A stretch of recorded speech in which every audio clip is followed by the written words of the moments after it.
बागेश्वर धाम के पीठाधीश्वर पंडित धीरेन्द्र कृष्ण शास्त्री की सनातन हिंदू एकता पदयात्रा दिल्ली के कात्यायनी मंदिर से शुरू होकर फरीदाबाद बॉर्डर के पास पहुंच चुकी है और अब थोड़ी देर पहले यात्रा फरीदाबाद के जीर खोद मंदिर से रवाना हुई है। यात्रा में बागेश्वर धाम सरकार भक्तों के साथ चल रहे हैं। देश के अलग अलग हिस्से से आए बाबा के भक्त बागेश्वर सरकार से मिल रहे हैं और यात्रा आगे बढ़ती ही जा रही है। 16 नवंबर को बांके बिहारी मंदिर पहुंचकर यात्रा का समापन होगा। दिल्ली, हरियाणा, उत्तर प्रदेश से होकर गुजरने वाली इस पदयात्रा में बागेश्वर सरकार सनातनियों को जगाने के साथ साथ हिंदू राष्ट्र की बात करेंगे। आज ये यात्रा जीर खोद मंदिर से फरीदाबाद पहुंचेगी। यात्रा के पड़ाव के दौरान देश के नामचीन भजन गायक और संत महात्माओं का प्रवचन भी होगा। यात्रा के दूसरे दिन की शुरुआत में बागेश्वर धाम सरकार ने एक बार फिर सनातनियों को एक करने का संकल्प दोहराया। प्रारंभ हुई, 7 शपथ लेकर प्रारंभ हुई। सामाजिक समरसता और हिंदू एकता के लिए यह पदयात्रा है। देश में हिंदू एक हो रहा, सड़कों पर आ रहा। निश्चित रूप से भारत हिंदू राष्ट्र होकर के रहेगा।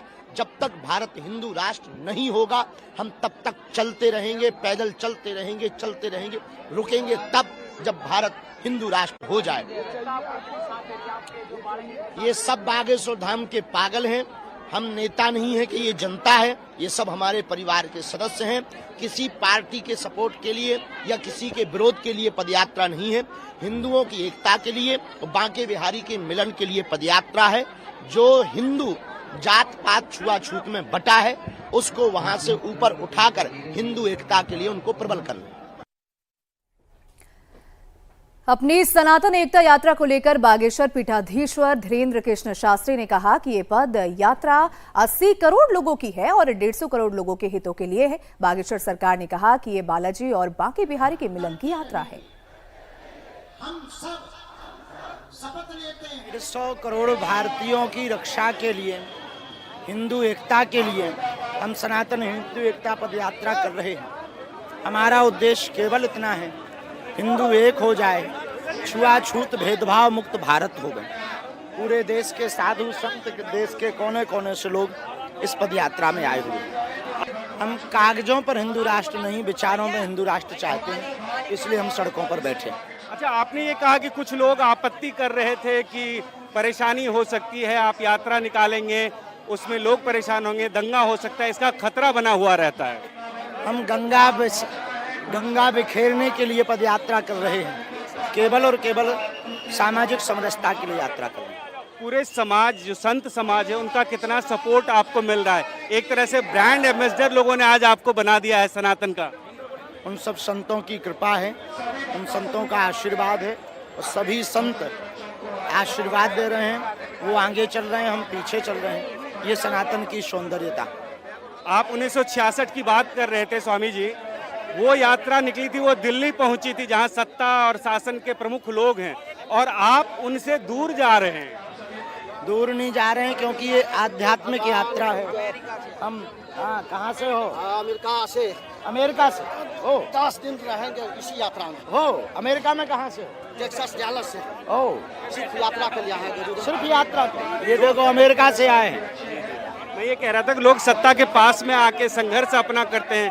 करपात्री जी महाराज ने भी वही किया था 1966 में। आप सत्ता से दूर जाके कर रहे हैं। हम माया और शक्ति की नगरी से माधव और भक्ति की नगरी जा रहे हैं। ये पूर्ण धार्मिक और आध्यात्मिक वैचारिक यात्रा है, इसलिए तो ये वृंदावन जा रही है, वरना वृंदावन से दिल्ली आती है। कुछ लोग कहते हैं कि 80 करोड़ जनता जहाँ पे है, 80% जनता जहाँ हिंदू है, वहाँ हिंदू जगाने की जरूरत आपको क्यों पड़ रही है? पहले से ही जागृत हिंदू अल्पसंख्यक हो गया है, इसलिए हिंदुओं को जगाने की और बचाने की आवश्यकता है। वर्तमान सरकार से कितनी उम्मीद है आपको? हमें लोगों से बहुत ज्यादा उम्मीद है, इस देश के प्रत्येक व्यक्ति से उम्मीद है। एक आखिरी सवाल, भगवान कृष्ण की जन्मभूमि पे आप जा रहे हैं, क्या कृष्ण जन्मभूमि मंदिर भी बने, वहाँ पे विवाद खत्म हो जाए, उसकी कोशिश भी होगी आपकी? भगवान से प्रार्थना करते हैं जल्दी कोर्ट जो है फैसला दे दे ताकि भव्य दिव्य मंदिर बने। आज यात्रा दिल्ली हरियाणा बॉर्डर पहुंच चुकी है और ये यात्रा तब खत्म होगी जब ये अपने गंतव्य तक पहुंच जाएगी। मेरे सहयोगी भास्कर इस वक्त हमारे साथ लाइव जुड़ चुके हैं, जो बाबा बागेश्वर के साथ इस यात्रा में लगातार चल रहे हैं। भास्कर, आप ये बताइए कि दिल्ली से शुरू हुई ये यात्रा फिलहाल कहां तक पहुंच चुकी है और इस यात्रा में कैसे कैसे लोग जुड़ रहे हैं, किस तरह का उनका उत्साह? और देखिए ये यात्रा अब हरियाणा की सीमा में एंटर कर चुका है। बीती रात जहां रुके थे झिड़खेरा मंदिर, वो दिल्ली और हरियाणा के बॉर्डर के बिल्कुल पास में था और आज 8:30 बजे बाबा बागेश्वर खुद अपने तमाम समर्थकों के साथ इस यात्रा की शुरुआत कर चुके हैं। और ये रास्ता जो आपको नजर आ रहा है ये फरीदाबाद की तरफ जाता है। आज तकरीबन 15 किलोमीटर चलना है। इन तमाम जो बाबा के समर्थक हैं वो बाबा के साथ चल रहे हैं, इनको 15 किलोमीटर चलना है। इस बीच में दोपहर के भोजन के लिए दशहरा ग्राउंड में रुका जाएगा और फिर उसके बाद शाम में ये 2 स्टॉपेज है। दोनों ही स्टॉपेज आज फरीदाबाद में है और उसके बाद फिर कल के लिए यात्रा की शुरुआत होगी। ऐसा प्लान हुआ है कि हर दिन 15 किलोमीटर चलना है और इस हिसाब से 10 दिन में ये यात्रा समाप्त हो जाएगी। जहां तक अब लोगों की बात कर रहे हैं, देश भर से लोग हैं, अलग अलग राज्यों से लोग यहाँ पे आए हैं, अलग अलग ग्रुप्स में हैं, उनसे आप बात करते हैं। क्या नाम है आपका, कहाँ से आए हो आप? मैं ग्वालियर से आया हूँ, मेरा नाम लव कुश परियार है। हाँ। मैं विश्व हिंदू परिषद बजरंग दल से अध्यक्ष हूँ। अच्छा ये बताओ क्या उद्देश्य है इस यात्रा का, क्या मिलेगा इस यात्रा से आने में? हमारा ये उद्देश्य ये है कि हिंदू हमको राष्ट्र बनाना है, इसलिए, और गौ माता हमारी सुरक्षित हो जाए इसलिए। तो ये सरकार कर सकती है, ये तो इसके लिए सड़क पे क्यों आना? उनको भी मालूम नहीं है ना, हिंदू एक होगा ना जब होगा। अच्छा। उसका फायदा बहुत लोग उठा रहे हैं, इसलिए गुरुजी ने यात्रा निकाली है कि हिंदू राष्ट्र के लिए, इसलिए निकाली है। आपका क्या नाम है, कहाँ से आए? हरिनारायण पाटीदार में एमपी से आया, इंदौर जिले से। अच्छा। भगवान परशुराम जी की जन्मस्थली से। अच्छा ये बताएं क्यों चल रहे हैं पैदल? 150 किलोमीटर चल के क्या मिलेगा? हिंदू राष्ट्र को एक बनाना है। अभी तक सरकार की नहीं हुआ कि अपन पाकिस्तान एक हो गया, बांग्लादेश हो गया, ऐसा अपना हिंदुस्तान भी एक देश बनाना है। हिंदू राष्ट्र बनेगा तो भारत माता की सब गौ माता। वर्तमान जो सरकार है उससे उम्मीद है कि वो हिंदू राष्ट्र बना पाए? उम्मीद है हमारे को, मोदी जी और योगी जी से उम्मीद है कि वो करेंगे, हिंदू राष्ट्र बनाएंगे। अच्छा। और यहाँ पर वृंदावन में जो कृष्ण भगवान जन्मस्थली पर जो मस्जिद बनी हुई है, मस्जिद तोड़ के वहाँ पर हमारा मंदिर बनवाना है कृष्ण भगवान। वो मामला तो कोर्ट में चलेगा, कोर्ट में जीतेंगे। जैसे हमने अयोध्या का जीता है वैसा ये भी जीतेंगे। जब तक योगी रहे हैं, जब तक कोई किसी का बाल बाका नहीं कर सकता है। और लोग हैं उनसे बात करते हैं, अलग अलग लोग हैं। ये देखिए बाबा बागेश्वर का बड़ा सा कटआउट लेके चल रही है दो महिलाएं। क्या नाम है आपका? हमारा वर्षा नाम है, एमपी मध्य प्रदेश से आए। से आए हो आप? जी। क्यों पैदल चल रहे हो, क्या उद्देश्य है? अब क्या उद्देश्य, हम अब आप बताएं क्या नाम है, कहाँ से आए हो आप? मैं सुशील तिवारी लिखता हूँ, छिंदवाड़ा मध्य प्रदेश से हूँ। गुरुदेव ने ठाना है हिंदू राष्ट्र बनाना है। क्यों पैदल चल रहे हैं? इस पदयात्रा का क्या उद्देश्य है, क्या मकसद है? यात्रा का उद्देश्य है सनातन राष्ट्र को जगाना, हिंदुओं को जगाना। हिंदुओं की बहुप्रतीक्षित मांग, जो हिंदू राष्ट्र का जो अवधारणा है, जो सनातनी राष्ट्र है, जो शुरू से सनातनी है, ये बनाने से नहीं, प्राकृतिक रूप से ये हिंदू है, हिंदुस्तान इसका नाम है। जब प्राकृतिक रूप से है तो अलग से हिंदू राष्ट्र बनाने की मांग क्यों की जरूरत कर रहे हो आप लोग? क्योंकि अप्राकृतिक शक्तियों ने, जो बाह्य शक्तियों ने आक्रमण करके हमारे स्वाभिमान को नष्ट कर दिया था। स्वाभिमान जागरण का ये समय। अच्छा ये बताइए, आपका जो स्वाभिमान है उसको ये सरकार, वर्तमान में जो सरकार है, वो बचा सकती है, वो संभाल के रख सकती है, वो हिंदू राष्ट्र बना सकती है? समाज से सरकार बनती है, सरकार से समाज नहीं बनता। जब हिंदू समाज जागरण होगा तो समाज की मांग को। ये बताइए कि योगी जी से ज्यादा उम्मीद है या मोदी जी से आप लोगों को? दोनों लोगों से उम्मीद है, दोनों लोग देश के लिए काम कर रहे हैं। 11 साल से तो अभी हुआ नहीं है, ये संभव है? संभव है, हर काम एक दिन में नहीं होता, उसके लिए समय लगता है। आप कहाँ से आए हो? हम प्रयागराज से आए हुए हैं। प्रयागराज से आए, पैदल चल रहे हैं आप? हाँ जी, पैदल चल रहे हैं। अच्छा, आपका क्या नाम, आप कहाँ से आए? चित्रकूट धाम से आए हैं, अमृत त्रिपाठी नाम है, 12-10 संगठन से। शायद दूसरी सरकार होती तो इतनी बड़ी यात्रा हम लोग ना कर पाते। कहीं ना कहीं आशा है हम लोगों को इस सरकार से, और अघोषित हिंदू राष्ट्र है ही, सिर्फ घोषणा करने की जरूरत है। उसके लिए एक बड़ी संगठन और बड़ी रैलियों की आवश्यकता है, जो हम लोग बाबा जी के नेतृत्व में कर रहे हैं। अच्छा ये बताइए कि देश भर में भारतीय जनता पार्टी को और मजबूत करने की जरूरत पड़ेगी। इसके लिए भाई, इसके लिए संविधान संशोधन करना पड़ेगा। तो आप लोग क्या उतनी सीट दे देंगे? वोट देते हैं? जी जी जी जी बिल्कुल बिल्कुल। बीजेपी को वोट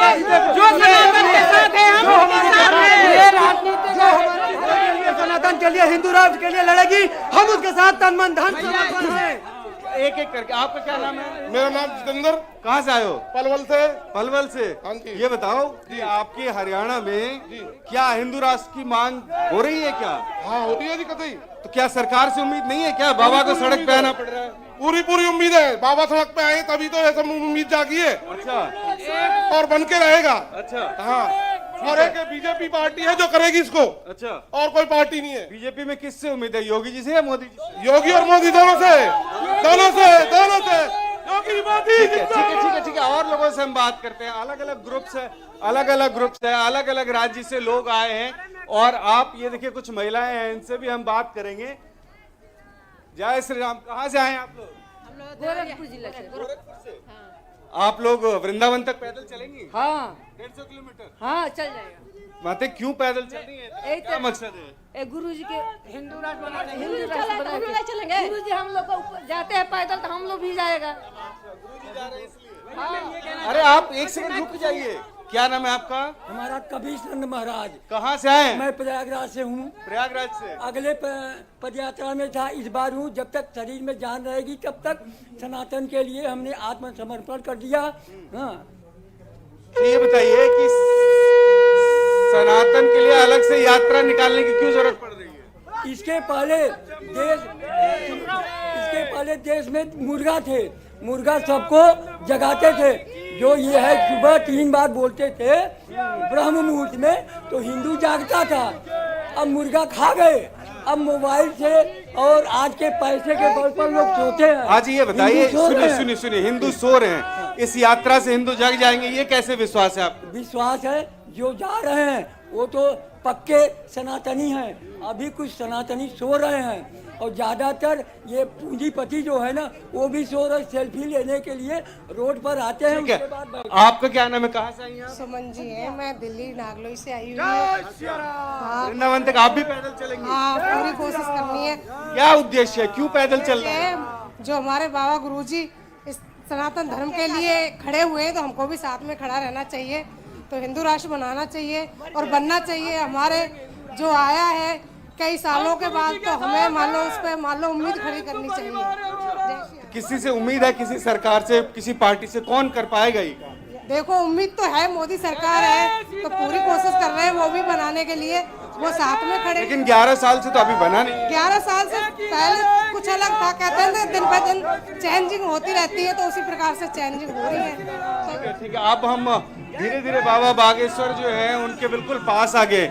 यहाँ पे अगर आप देखें तो सबसे ज्यादा कॉन्सेंट्रेटेड भीड़ है। सारा वजन लेके डांस कर रही है। अधर पधर, हाँ, हवा के पर बजरंगबली का है बागेश्वर हमारे घर में। माता की पुजारन है, गुड़गांव से आई है। देखिए ये महिलाएं गुड़गांव से आई हैं। माते कहाँ तक जाना है, क्यों जाना है? हम मथुरा वृंदावन तक 10 दिन के लिए। क्यों जा रहे हो आप लोग, क्यों पैदल ये चल रहे हो? सनातन धर्म के लिए। सनातन धर्म के लिए। ये देखिए, ये बाबा का फॉलोअर्स है। गुड़गांव से जो लोग आए हैं उनको देखिए। इधर महिलाएं देखिए, महिलाओं का एक जत्था है। अलग अलग अपने सर पे वो सारा सामान जिसकी जरूरत होगी उनको पिछले आगे 10 दिनों में वो सब रख के और पैदल झूमते हुए, गाते हुए, नृत्य करते हुए लोग जा रहे हैं। और ये माहौल है यहाँ पे। एक दिन में 15 किलोमीटर चलना है। खाने पीने का इंतजाम, रहने का इंतजाम, सब कुछ बागेश्वर धाम के द्वारा किया गया है और लोग अपनी श्रद्धा से इसमें जुड़ रहे हैं। सबसे बड़ी बात यह है कि जो धाम है उसके द्वारा ये जानकारी हमें दी गई थी कल कि तकरीबन 50,000 लोगों ने ऑनलाइन रजिस्टर किया था इस पदयात्रा के लिए। और इससे कहीं ज्यादा लोग अलग अलग स्थानों पे इस यात्रा के साथ जुड़ेंगे और वो सब लोग धीरे धीरे करके इस यात्रा में शामिल हो रहे हैं। कहाँ से आए हो, बताओ? हम लोग नरसिंहपुर से आए हैं। कहाँ से? नरसिंहपुर से। जी। क्यों आप लोग पैदल चल रहे हो? गुरु जी के संकल्प के कारण हम लोग सब क्या है संकल्प? हिंदू राष्ट्र घोषित करना। कैसे बनेगा? बन जाएगा जब कोई चले तो, कोई आगे बढ़े तो एक बार। अच्छा है, कड़ी जुड़ती जाएंगी। करना तो आखिर में सरकार को ही पड़ेगा। किस सरकार से, किस पार्टी से उम्मीद है आप लोगों को? सब मिलके करेंगे तो हो जाएगा। सरकार से कुछ नहीं, जब सरकार के ऊपर दबाव बनेगा सरकार अपने आप करेगी। जी। क्या करते हो आप? यात्रा में चल रहे गुरु जी के साथ। नहीं, कुछ काम धाम करते हो? करते हैं ना, बिल्डिंग पर का काम। तो 10 दिन 15 दिन की छुट्टी है फिर? जी, अभी तो छुट्टी पर चल रहा है गुरु जी के लिए। भारत है जो अपना हिंदू राष्ट्र बनाने के लिए गुरु जी के। और हिंदू। आपका क्या नाम? राधा। कहाँ से आई आप? जयपुर से। आप भी वृंदावन तक चलेंगी पैदल? हाँ जी। क्यों आप लोग इतना कष्ट दे रही हैं अपने आप को? क्या हासिल होने वाला है? कभी तो होगा ऐसे। उम्मीद पे दुनिया कायम है। क्या उम्मीद है वही जानना चाह रहा हिंदू हूँ। राष्ट्र बनेगा एक दिन। अच्छा, इस यात्रा का कितना असर होगा हिंदू राष्ट्र? होगा, बहुत असर होगा। केंद्र में सरकार बीजेपी की, आपके राजस्थान में सरकार, हर जगह सरकार से क्यों नहीं बात? अयोध्या का मंदिर बनने में टाइम लगा ना, पर बना ना। अयोध्या का मंदिर बनाना टाइम लगा, हुआ ना, ये भी होगा। अब लग रहा है कि हिंदू राष्ट्र बनने का समय आ गया है। आ गया। अच्छा, आप लोगों को किससे उम्मीद है? योगी जी से, मोदी जी से, किससे उम्मीद है कि वो कर पाए? ईश्वर से उम्मीद है। ईश्वर से उम्मीद है। देखिए, ये है भक्ति। लोग प्रयास कर रहे बिल्कुल हैं अपने स्तर पे भास्कर, और ये देख लोग रहे कह हैं रहे हम हैं कि किस हमें तरह भगवान की से भक्ति उम्मीद है। सनातन और हिंदू राष्ट्र बनाने के संकल्प के साथ ये यात्रा की शुरुआत हुई है, जो लगभग अगले 8 से 9 दिनों तक जारी रहेगी। 10 दिनों की ये यात्रा है और हम देख रहे हैं कि जहां जहां से यात्रा गुजर रही है वहां से तो लोग जुड़ ही रहे हैं। वहीं इसके अलावा भारत के अलग अलग कोनों से भी लोग आए हैं इस यात्रा का हिस्सा बनने के लिए। इसी बड़ी खबर पर लगातार हमारी नजर बनी हुई है। सनातनी एकता के लिए हिंदू राष्ट्र की मांग के तहत धीरेन्द्र कृष्ण शास्त्री ने अपनी 10 दिनों की पदयात्रा की शुरुआत दिल्ली से की है और यात्रा का आज दूसरा दिन है। वृंदावन तक ये यात्रा निकलनी है, 3 राज्यों से होते हुए गुजरेगी। आपको बता दें कि बागेश्वर सरकार अपनी यात्रा से पहले लोगों को संकल्प दिलाते भी नजर आए। फिलहाल ये 2 तस्वीरें आप देख रहे हैं, दिल्ली हरियाणा बॉर्डर से आगे की तरफ यात्रा बढ़ते हुए और सनातनियों का ये रेला लगा हुआ है। जब बाबा बागेश्वर से इस यात्रा के मकसद के बारे में पूछा तो उन्होंने कहा कि किसी के बीच नफरत नहीं फैलानी है, बल्कि हिंदुओं को, सनातनियों को एक करना है, राष्ट्र को एक करना है और वही यात्रा का मकसद भी है। आपको बता दें कि 16 तारीख को वृंदावन में यात्रा का समापन होगा।